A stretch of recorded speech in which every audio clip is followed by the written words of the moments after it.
Welcome everyone to another week of the Tesla Beat podcast. We have a lot to talk about. Stock is just ripping. We're up 26% year to date as of today. Passing over Tesla's already passing over $1 trillion market cap for the first time in a while, and I think it's also hitting all-time highs for the first time since in 2 years. So stock is ripping. A lot happened with the election. But yeah, why don't we just do a quick roundtable? Introduce yourself, say hi to the audience. I'll introduce myself first. I'm Brian from FutureAza. I do, the analysis, the deep dives. I cover all kinds of companies. I have a famous series called Are They Doomed? And too often the answer is, oh no, this doesn't look good at all, where I chart it, put it on a spreadsheet, do it by math, and all that good stuff. Yeah. How about you, Hans? Who are you? Well, I make content on the interwebs that is something that a few people enjoy at least.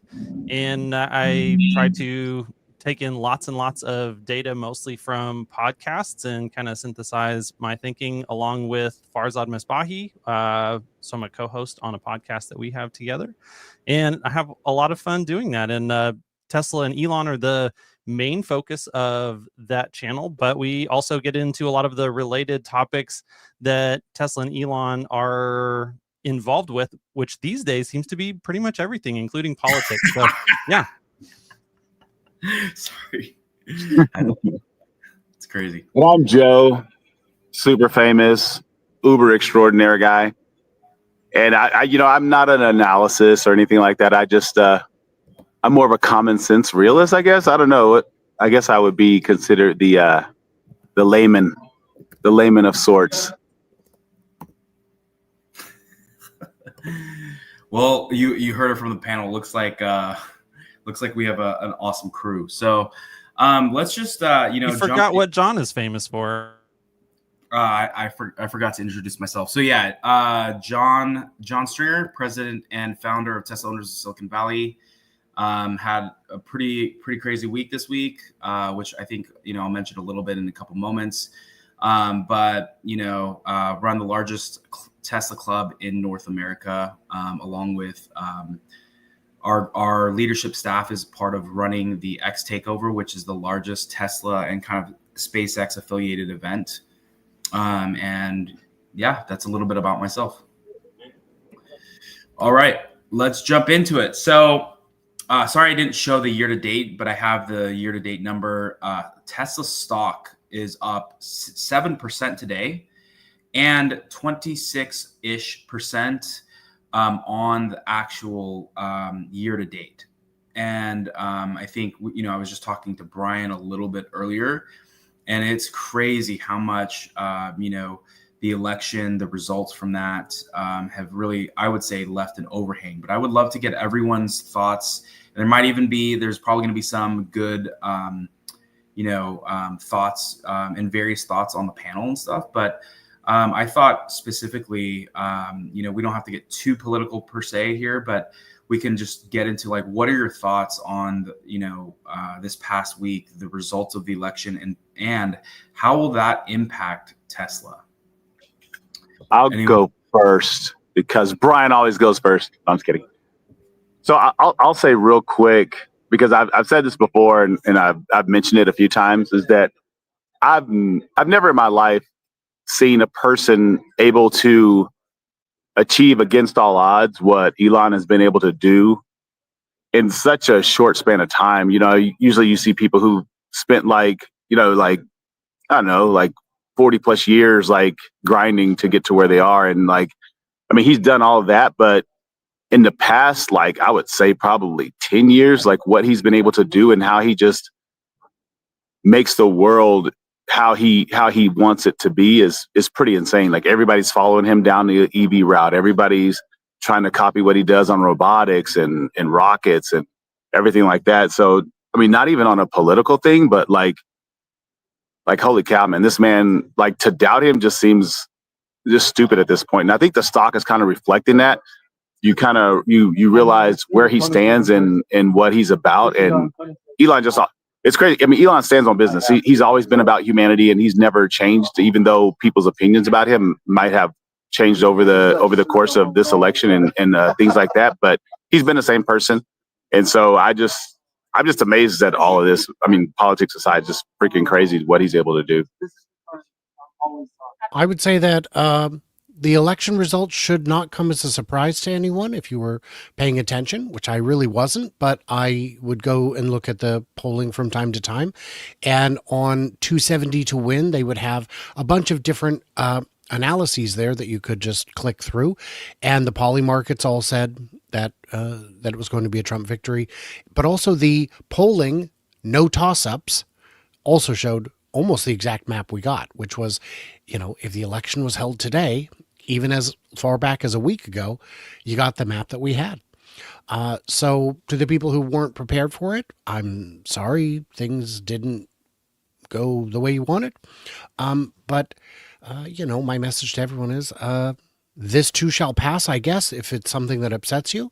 If you're happy with it, then congratulations.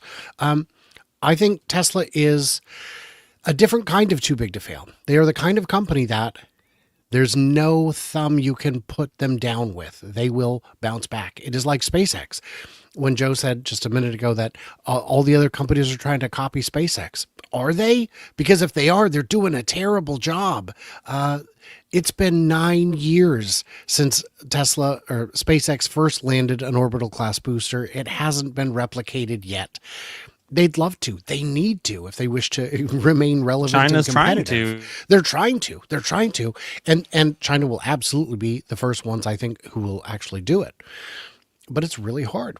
They do crazy, crazy things that are to many impossible. It just can't be done. And they make it look so easy, whether it's starting a car company at all, because none of the other guys have figured out how to make money yet. BYD makes money, but their revenue just passed Tesla for the first time. But they did it with a head count of over 900,000 employees. I don't know how big of a victory that is. It doesn't seem like a very big victory. So I think that's enough for me. Hans? The comment that I want to make here is really just around how the markets are responding to this victory. And I think what this says and what we're seeing here is that the market strongly disagrees from what the people on Wall Street and mainstream media say about Tesla.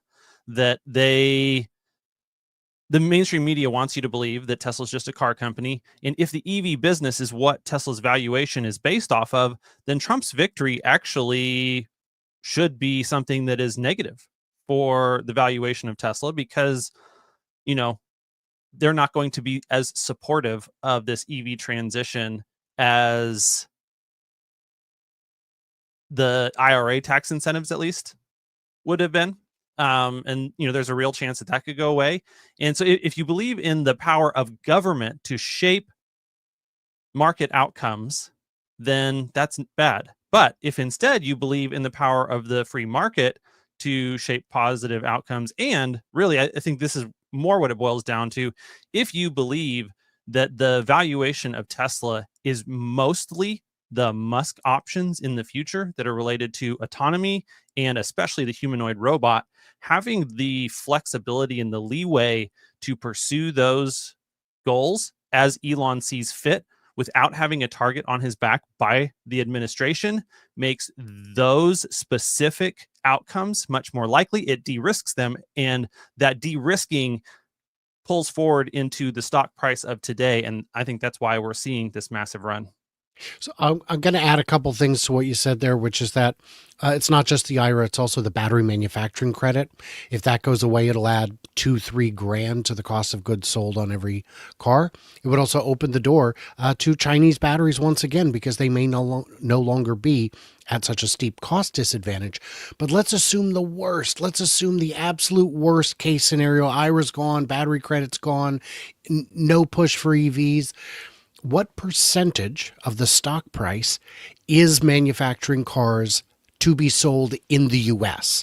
International sales are going to keep growing, so don't worry about that part. That is a big chunk of the automotive side. It's only one part of the company in one country. And it would if all that happens, which is very possible, it would definitely sting. It would be, it would, it would result in fewer sales in the U.S. almost certainly. But what it would do is, in terms of the actual stock value, I don't, I don't see it having that big of an impact on the downside.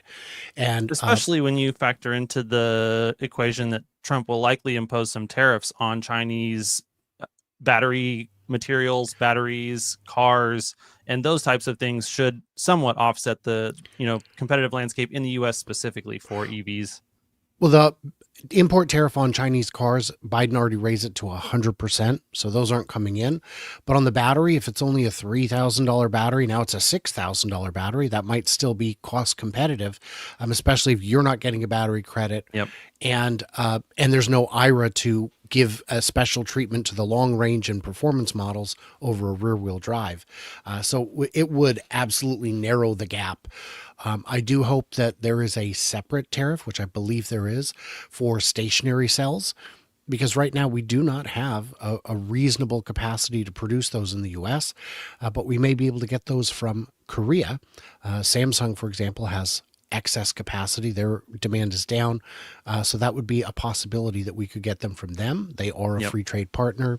And so if you want to look at the worst case scenario for Tesla, I still don't see doom and gloom.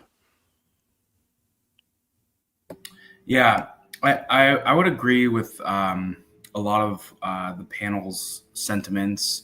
I think for me, I was actually talking with Brian and I. We were kind of having a great conversation at the beginning, just good perspectives. And I think for me personally, I think I've just been supporting this brand for 6 years, supporting Elon and the things he's doing. And for me, it just, you feel that in a lot of ways, this feels like the Super Bowl victory.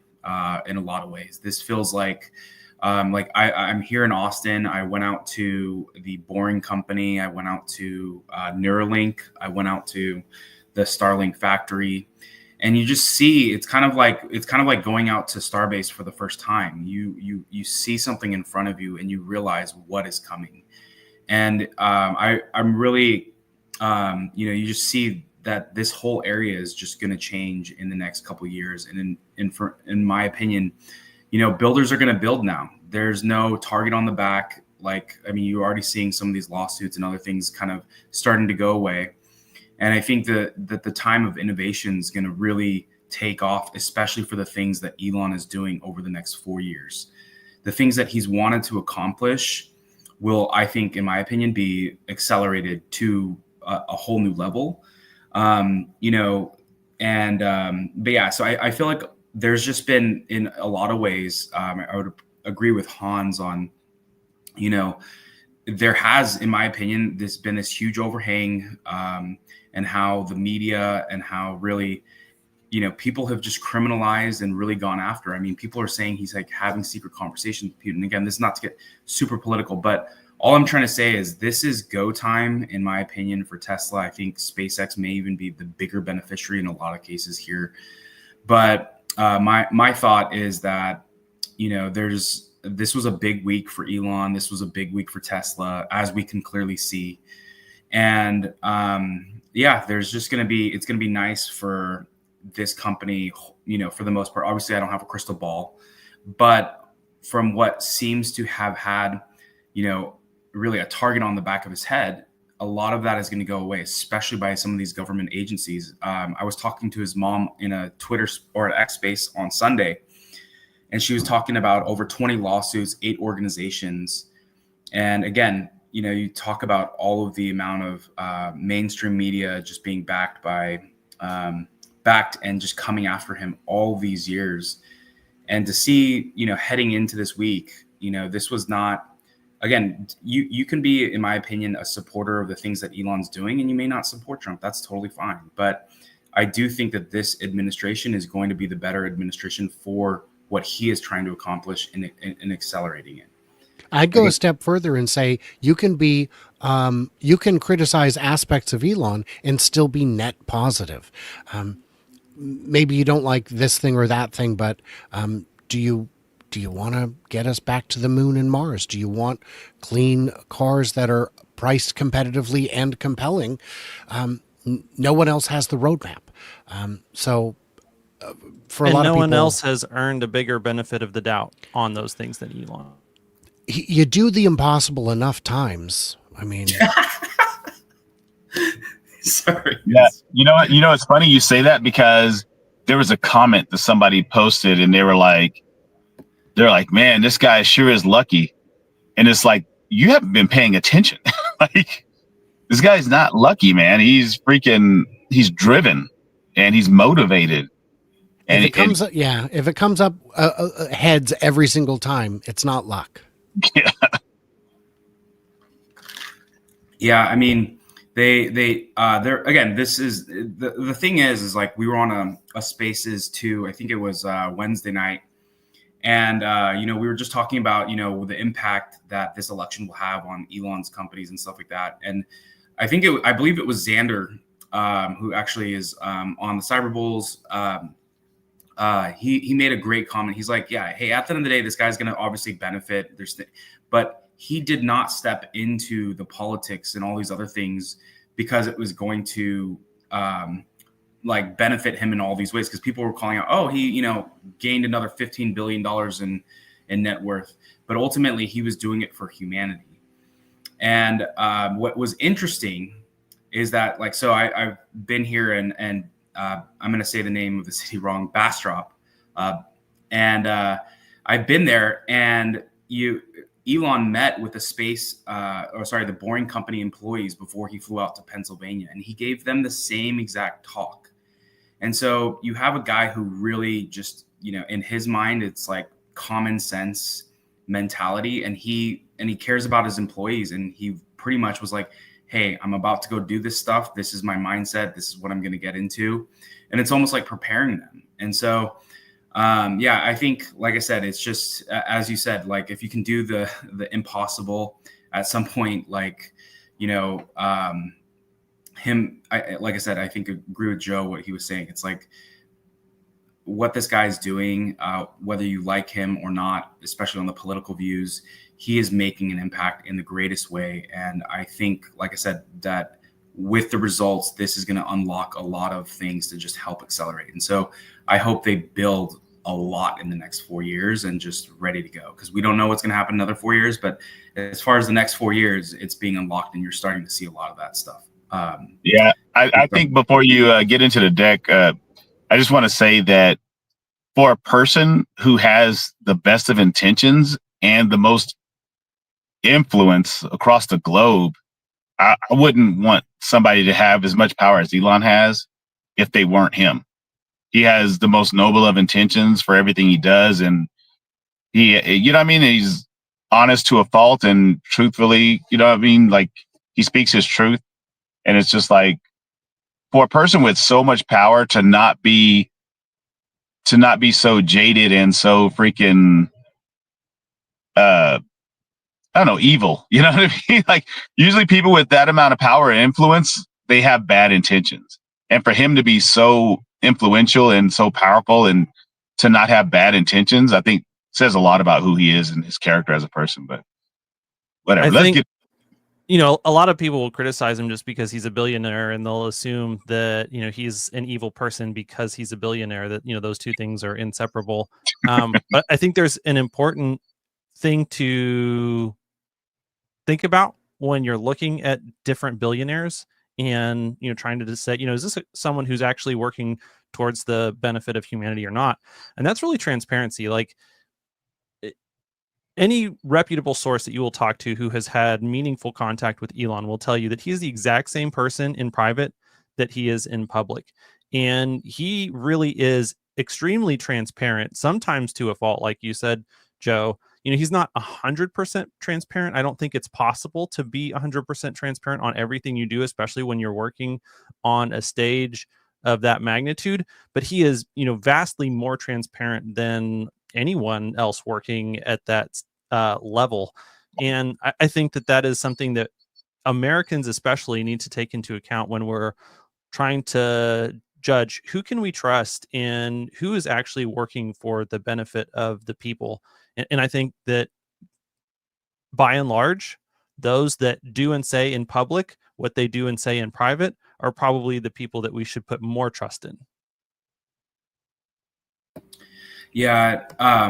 Again, I would agree with everything. And also too, I mean, May, again, started, I think, going on like Fox News even at the end of last week. And you see someone who was willing to put her modeling career, at jeopardy to support the things that Elon's doing, and really to call out this party that has been after her son relentlessly, when she was a proud Democrat for all of these years, ever since she got her citizenship in the US. And so again, whether this is not a political statement, it's literally just what has happened to Elon and how he was treated. But for May to come out, and again, I at the takeover back in July of 2023, she came out and spoke. And so we've had this relationship, but she was never political like that, right? It was very, she still is to this day, very professional, everything, but you never saw that. And so in the spaces, she said, for America, I'm willing to give up a lot of benefits on this modeling career that I've put so much work and time into to support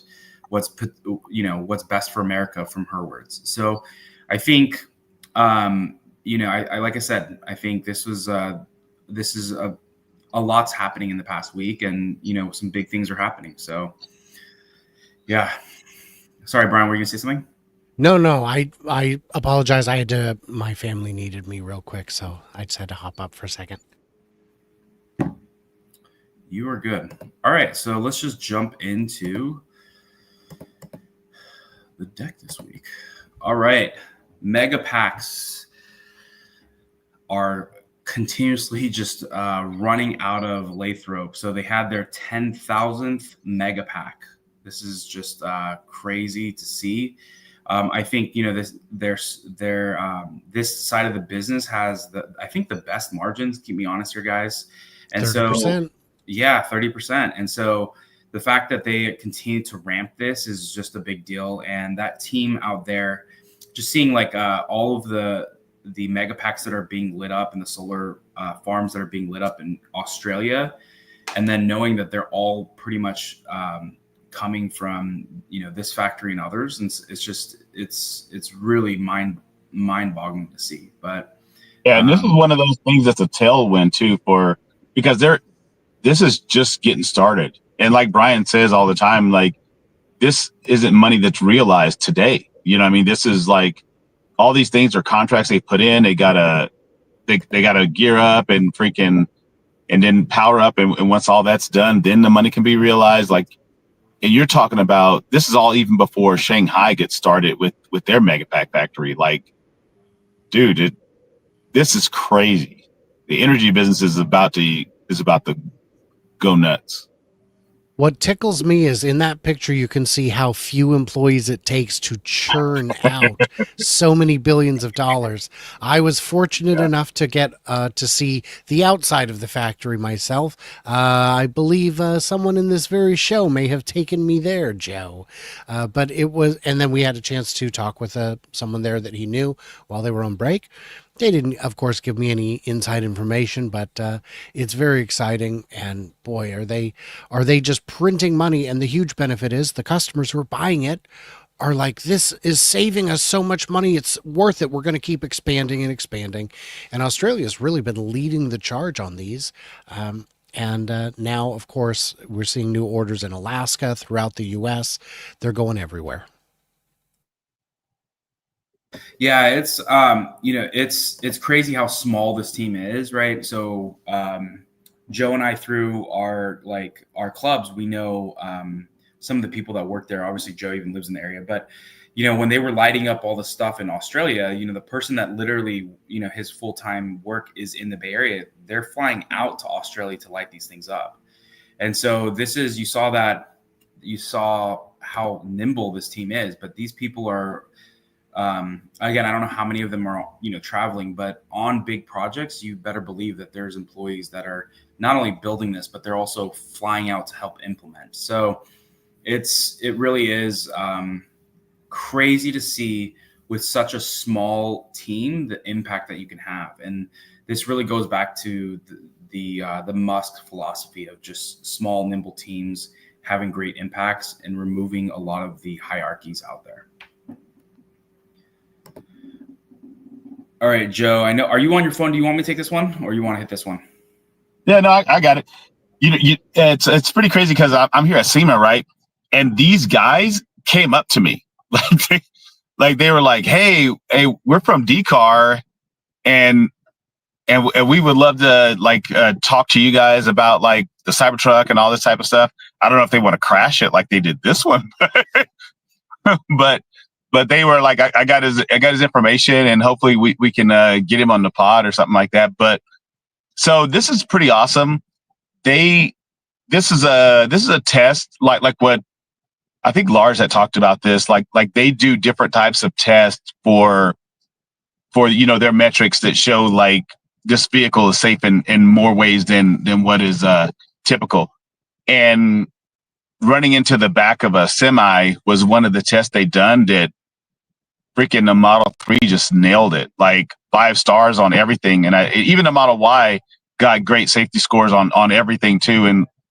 And some of these Chinese cars, man, like holy cow, they were just like everything in the occupancy area was just like crushed, and the video is pretty incredible to watch. And I don't speak Chinese, so the guy was talking and I didn't really catch what he was saying, but the visuals tell the story, and then they would flash the metrics of 5 stars and stuff like that. So I think when you're looking at all the Chinese manufacturers and where Tesla is leading the charge over there, you realize like not only are you getting this vehicle for the price you're getting it at, which is already like competitive and killing it, but it's literally the safest, and they throw in all the FSD hardware. I mean, the things that they put into the vehicle, whether you use it or not, and they're just giving away that money is pretty crazy. And once you add on the safety metrics to it, it's just like, why would you not buy this? The advantage Tesla has, or rather Tesla buyers have, is that Tesla, unlike their competitors, doesn't build cars for the test. They build cars for the safety. And that means if the test changes, you're still going to 5-star it, which they did. If you look at when cars first started having the small overlap rigid barrier test, a lot of cars failed it catastrophically. So when that happened, when I was trying to convince the gang we need to buy a Tesla, I showed them the crash test of our 2018 Nissan Quest in the small overlap, and it was shocking. And then I showed them the Model Y, and it was, that actually doesn't look that bad at all. So it's just how they do it. Oh, Hans, were you going to say something? All right. Well, another big week. So on top of the election and all the other stuff going on, as you may remember, the funding secured. But either way, investors' lawsuit for funding is not secured. Great title, Joe. But Tesla investors lose bid for new U.S. trial over Elon Musk's 2018 tweets. So this was again like just a lot of just, I would say, bogus lawsuits that continue to be overturned. And this wasn't even an appeal. So there was a ruling, they appealed it. And I think this hopefully shuts the door. But what are your guys' thoughts on this and potentially the overall vibe from it? I was never a fan of this, just for the simple fact that, I mean, if you were invested, especially at that time, and to when the lawsuit happened, you were still up. like what are you complaining about? Like, and you were up like vastly so. Like, I never understood the lawsuit. I never understood what people are upset about, because like it was still up. I never got it. So I'm glad it's kind of over. I don't have anything to add. Yeah, I think in the amount of news we have today, this is not something we would really want to spend a whole lot of time on. It's pretty insignificant. Right.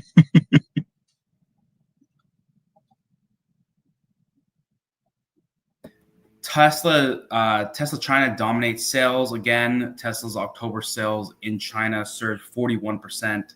Shanghai Gigafactory achieves record deliveries. I mean, this is big time. I would say, especially because China is such a big piece of the puzzle, as we know, especially as they keep ramping. And so I thought that this was, really good news to hear. Yeah, if Tesla's going to beat 2023 sales in 2024, we have got to have a blowout Q4, and Shanghai printing cars like nobody's business is a big part of making that happen. So this is actually big news that deserves some discussion.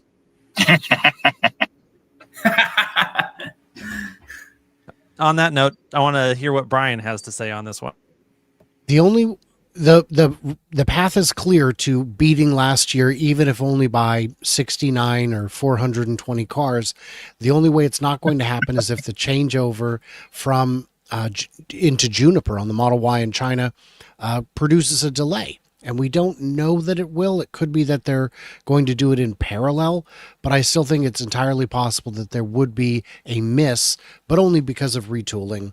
And again, am I really going to stress out about exactly? You remember how many cars they sold in Q4 of 2021? No, I don't. Because it doesn't matter.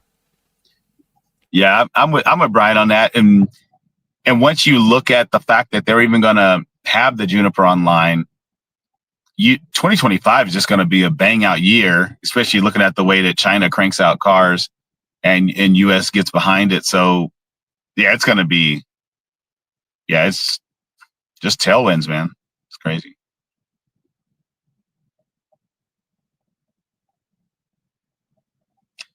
John's muted. I'll take over for John. What he's trying to say is, what?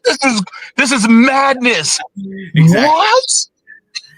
What? Yeah, I mean,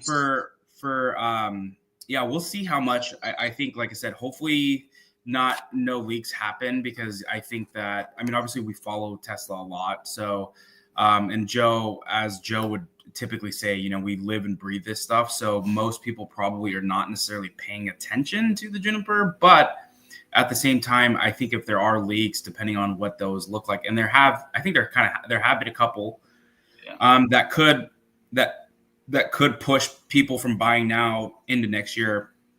I do think the incentives and the referral program that they have right now, and actually based on my conversation that I had last night with Kimball, he was just talking and raving about the current referral program that is enlisted. And, so I think that Tesla is doing a lot, whether it's making it like 0% APR, FSD transfer for the Tesla Cybertruck, leasing the Cybertruck now, which is huge. I mean, they're pulling like all the levers to just really make this a big quarter.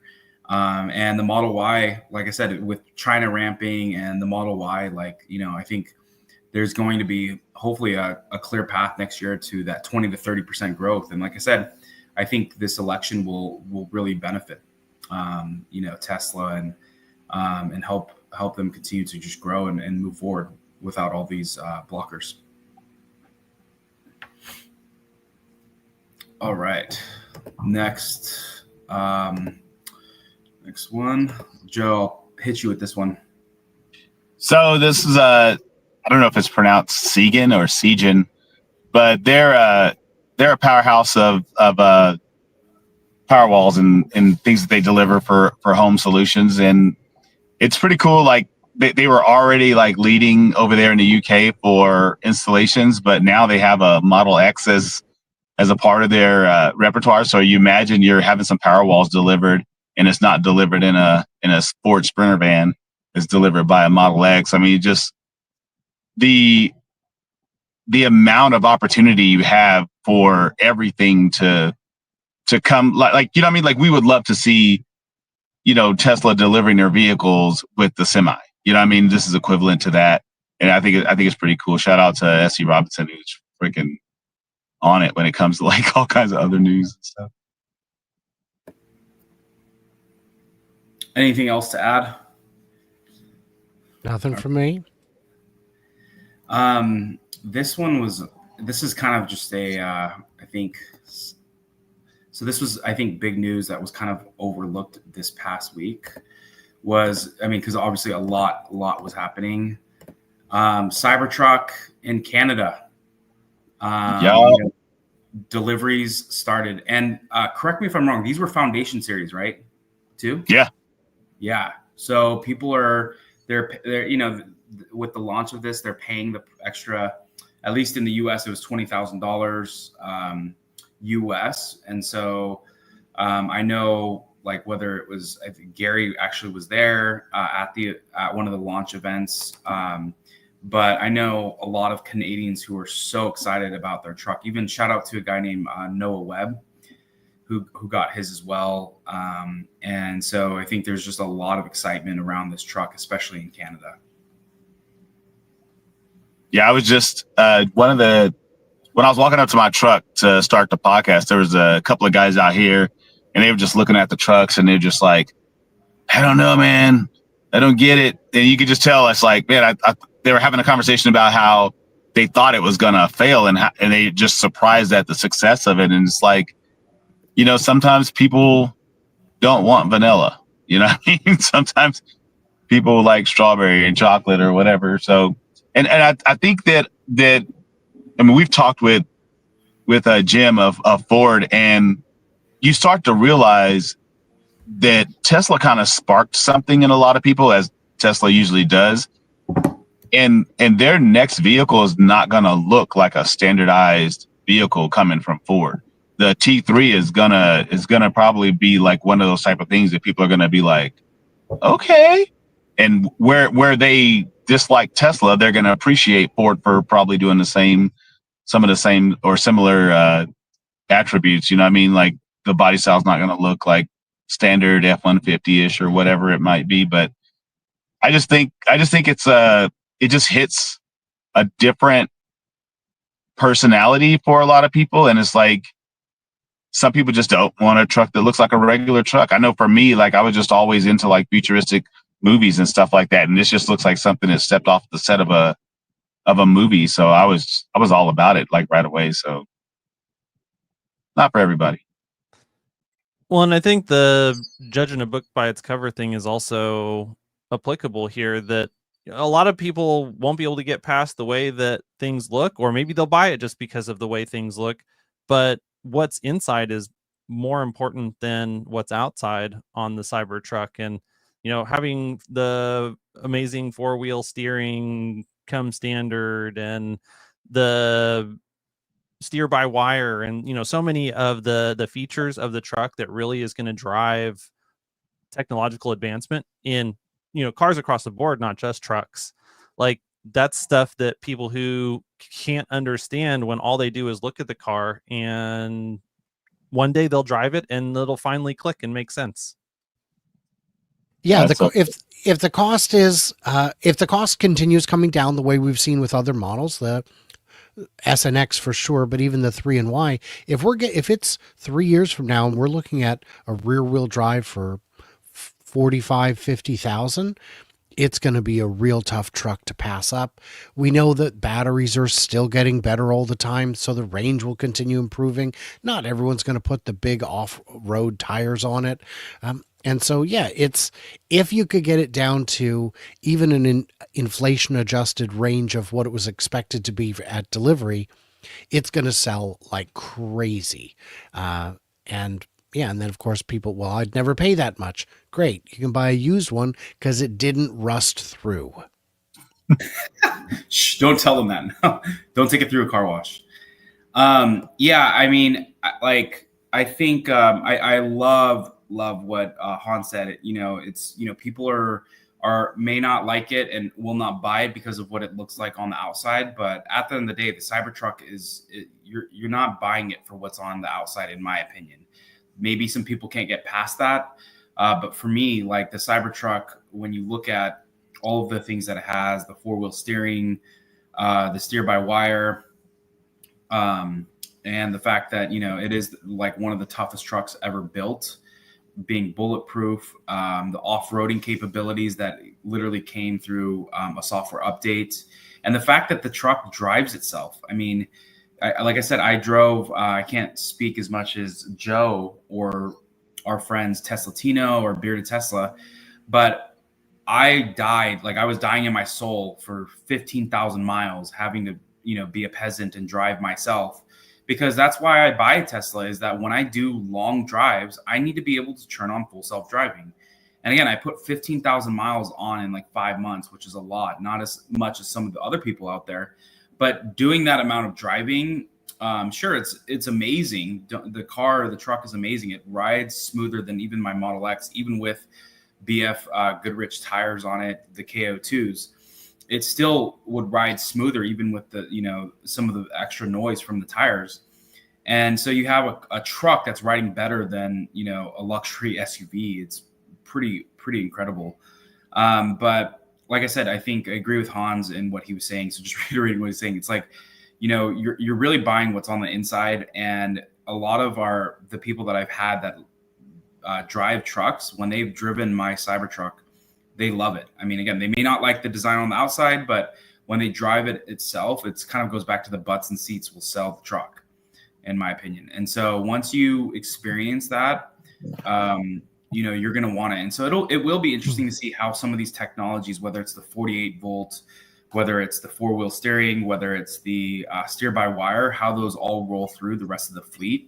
Because I think things that are signature to the Cybertruck, and I don't know if they're going to just keep it signature to the Cybertruck. These are amazing capabilities for cars in general. And so hopefully they can roll it out to the fleet to really just make the Tesla experience even that much better. Yeah, real quick on the looks of the Cybertruck, I'll say that the weirdest thing is that you don't drive it from the outside. You drive it from inside the vehicle. And it looks quite nice. You inside of it, and you have white seats. Hans, you want to go? Yeah, I was just going to add one thing to Brian's point about the cost, that if Tesla's able to get the cost of the consumer down to even anywhere near $50,000 starting point, even if that's inflation adjusted, these things are not going to sell 250,000 units a year. They're not going to sell 500,000 units a year. They're going to sell million plus units a year. I agree entirely. It's because it's not even a $50,000 truck at that point. The gas that you put into a truck is insane. And if you have access to home charging, which an awful lot of people who own trucks do, it becomes so obvious what you need to do. And even I know people who are electricians who use the Ford E-Van. It only had 130 miles of range, the one he got, but for his needs, it's everything he wanted. And the gas savings is so substantial within 4 years, it will have been a free van.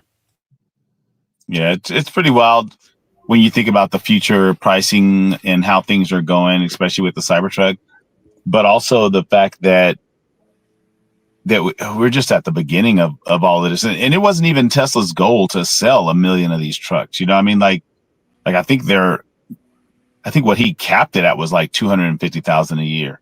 And it looks like that's barely going to keep up like with the demand.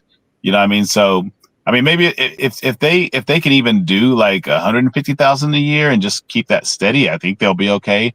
But the demand, once it starts to get cheaper, is just going to be really crazy.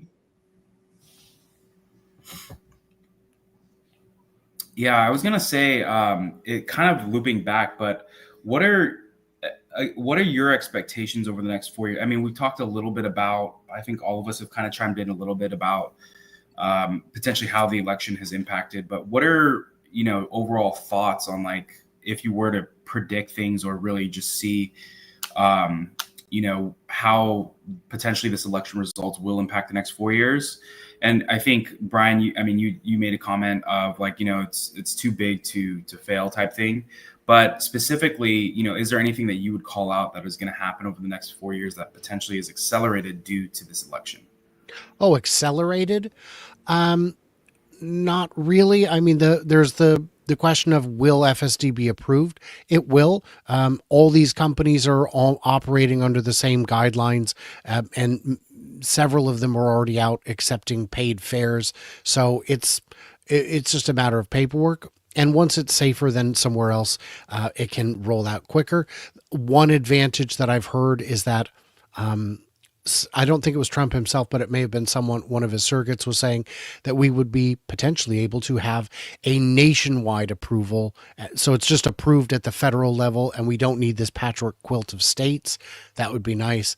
There's also a possibility that maybe insurance guidelines would be relaxed in some way so that Tesla insurance could enter more markets. I don't see that as a big moneymaker. But the big thing over the next 4 years is going to be growth in Cybertruck. Some growth in 3 and Y, perhaps. Definitely going to be a little pop with the Model Y when the refresh comes out. But when Cybercab switches on, it either works or it doesn't. And if it works, they're going to build them as fast as they can, because it doesn't matter how many you build, the demand will be insatiable.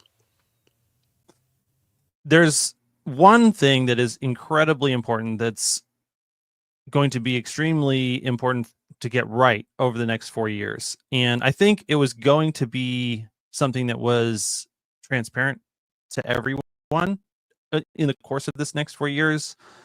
But I think that the realignment in Silicon Valley around this issue, and I think a lot of the people that have the right view on this being empowered in the Trump administration, probably more so than they would have been in a Harris administration, is the absolute critical importance of building up a domestic capability in general purpose AI powered robotics.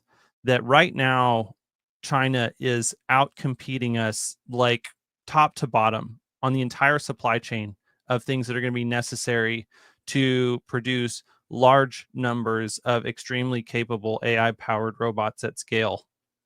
And the intelligence that has to go into that is an incredibly important piece, and the United States is definitely going to lead in that part.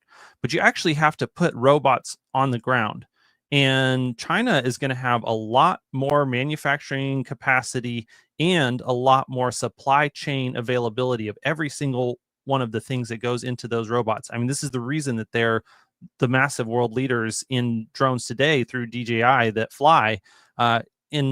We have got to get that right. This is a national security critical policy, and Tesla has an opportunity to play an incredibly important role in that.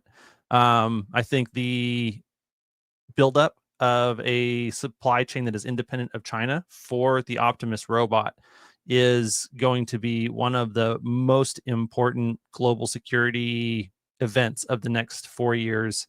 And I'm hopeful that in this administration that people like Mark Andreessen and Ben Horowitz and Naval Ravikant and Elon Musk, who understand this issue specifically, I think their ability to have the tools at their disposal to make this happen is going to be much better than it would have been otherwise.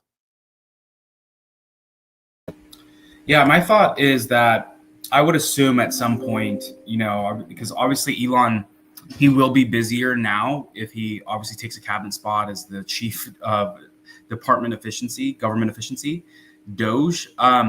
So, he's obviously going to be involved a little bit more, but I can tell you that I assume that the Tesla leadership will meet up at some point, if not already. And in my opinion, if there's certain things that will help accelerate things, whether it's policies from a government perspective that can get help pushed across the board, whether it's potentially FSD at the national level. I think a lot of those conversations will be had in the upcoming months about, how can ultimately, it's not going to just be to benefit Tesla specifically, but it will be, potentially to just help autonomy for the future and other things like that. So I think that those, in my opinion, some of those conversations will be had. But at the same time, I know that there's going to be that line that, he'll have to balance between being part of the government and being part of a public traded company. Brian, Thoughts? Well, we'll wait to see how much, if any, of that ends up happening. There was a news story today where one of Trump's representatives was trying to walk it back a little, saying, "Well, Elon's gonna write some software that'll make the government more efficient," and it was, you know, the same thing is happening with RFK. Trump is now putting some distance between him and the possibility of all the things he promised him. So I think we'll have to kind of wait and see how it shakes out. Elon's obviously willing to step up and do whatever is needed to help the country. And certainly he has some good ideas and would be able to get the best and brightest to actually work on it. Getting it passed is another matter, but one step at a time, as the famous author Dr. Leo Marvin said in his book, Baby Steps.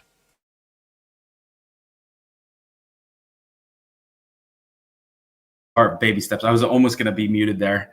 What would you say? I think for me, this past week, just coming to this. And maybe again, I don't know, maybe I'm just overly hyped just because of the fact that, I was just at Starling Factory along with the Boring Company and, passing the Tesla Gigafactory this past week. But, what are your thoughts on like the rest of this quarter? Anything upcoming, anything that you're super excited about? I'm personally hoping for Cybertruck to get some ass because I need to turn that thing on and be able to get my Cybertruck to come to me at a Costco parking lot. That's going to be the next cool thing. But is there anything that when you think of, I think it's, what is it? What do you want to call it? 52 days left in the quarter, 53 days, whatever's left in the quarter. Is there anything that you're excited for and any big signal that you're going to be looking for as we close this quarter out? I'm going to say not really, just watching the China weekly registrations, seeing that Nevada is still moving forward at the pace it has been, but all of that's just going to unfold in its own way, so I'm not too worried. Joe or Hans? Nothing. Joe. Yeah, no, I'm good. I think it's going to be, we have to let it play out, because if you had told anybody at the beginning of this year in January, they were calling for Elon to be ousted. So yeah, I have no predictions on the future of the next quarter or even like really next year. I'm hopeful for Tesla. They have a lot of tailwinds, but yeah, there's just no predicting any of that stuff. Joe, you just gave me chills. You forget about how long this year was. I mean, so we just literally had the election this week, and I forgot about the 2018 compensation package that literally we voted on in June. And yeah, you just think about, Brian, did you want to go? I did want to speak to that. People are saying, well, now that the election has happened, that whole court case can go away, besides we voted on it. And the answer is yes and no, but mostly no. The verdict remains. The verdict is guilty. What remains to be seen is what the punishment is. And the judge is free to award the plaintiff $1. The judge can say, yes, this happened, but your damages are $1 or $10,000. I mean, it could be a token amount, and that happens. There are civil cases that go that way. There was a case in California 20 years ago where some ketchup company was caught underfilling their bottle by this much, and they were found guilty, and their punishment was for the next 3 years, you have to overfill it by this much. So wow. The attorneys on that one, I hope, got a third of the ketchup. Yeah, she did speak about how it's not over, and she's gonna come out with her ruling or whatever later on. I mean, I don't know. She's not a very public person, but it does seem like she's really dragging us out. So I don't know what's going on.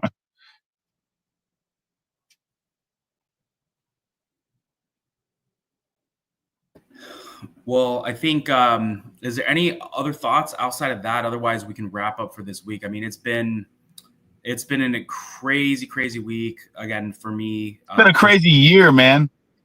It's been a crazy year, and that's why for me, I think because it has been such a crazy year, to start ending the year like this, again, I'm just a huge victory, I think, this past week for all of the things that Elon is going to be up to in the next couple of years. So that's why in some ways it does feel like redemption in a lot of ways. And that's not because, oh, hey, I'm this like big supporter of Trump, but like I'm a supporter of the things that Elon's doing. And I believe that this new administration will help unlock those things that have been weighing a lot of the things that Elon has been trying to do. And again, that's my personal belief, but you can see it, you can feel it. Being here in Austin, there's a lot of energy and it feels like pent up demand on things that have just, people are ready to go. Like, I mean, it just seems like, there's this insane amount of energy to just really make things happen. And people are excited about the future. So, I think this also too was a big victory for the Musk family and just being seen as kind of like, just criminalized in a lot of ways. And, especially Elon specifically, obviously not his other family, but to see May come out the way she did. I hung out with Kimball a little bit last night, talked with Elon on the spaces back on Tuesday, and you can just see that the energy has shifted in a great way. That said, I do kind of agree with, Brian, as far as having watched Trump in power over the last 8 years, he has shown, the very politically typical ability to turn on previous supporters. And it's entirely possible that his entire embrace of this more free thinking end of the centrist group was cynical, and that now, the RFK Juniors, the Tulsi Gabbards, the Elon Musks end up getting put out in the cold. I hope that that's not what we see. But I definitely don't want to get too far out over my skis and count too many chickens before they hatch on things that are going to be possible before we see people actually deliver on promises, not just talk. Yeah, that's always a big call out. Obviously, we don't know. That could happen. Hopefully that doesn't, but yeah, I mean, ultimately we won't know.